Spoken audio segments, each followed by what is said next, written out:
Sunday. We're going to walk towards the university. Yes, I have. Yeah. Okay. Well, respect means that we value people for who they are and what they do. And this is actually quite personal for me. My dad was a toolmaker working in a factory, and he felt very strongly that people looked down on him because he worked on the shop floor in the factory, and he wasn't wrong about that. And so for me, respect is about recognising people for who they are and what they do, wherever they are and whatever they do. It's a very core principle for me, and I think a lot of people feel they haven't been respected over the years, and for a lot of them I think that's why they've turned against politics. Security is about people feeling safe in their homes. I can't tell you the number of people I've spoken to across the Midlands, across Birmingham, who don't feel safe, have got real problems with antisocial behaviour, people who don't feel they're secure in their job, and the pandemic has flushed that out. So security is about the security of the country, of course, but also that security that so many people want to feel in their home, in their community and at their workplace, and which they deserve. Well, look, there's a world of difference between Tony Blair and Boris Johnson. Tony Blair changed the lives of millions of people for the better.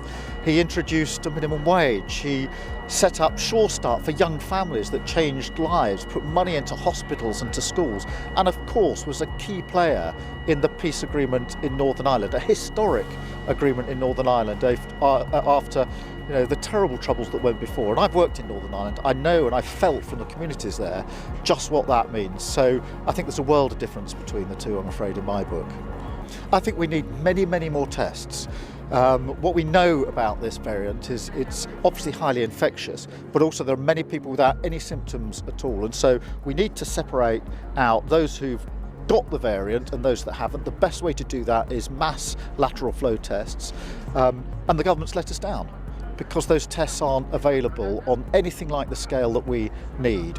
And it's all very well saying Omicron wasn't something we had heard of several weeks or months ago, but the idea of a variant that would get through some of the protections is something we knew about. It was a known unknown. The government should have planned, and yet again we're in a situation where just when we need the government to step up, it's let us down.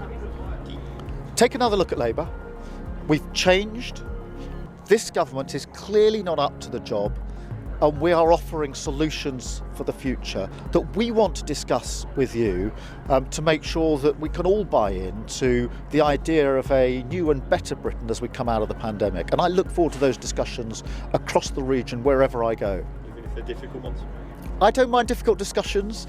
In fact, in many ways, I prefer difficult discussions. I've never been a Labour leader that wants just the warm bath of only talking to people who agree with me. That isn't the way to electoral victory. My job is to persuade people that Labour has changed. Labour has recognised the scale of defeat in 2019. This government isn't up to it, and we are a government in waiting.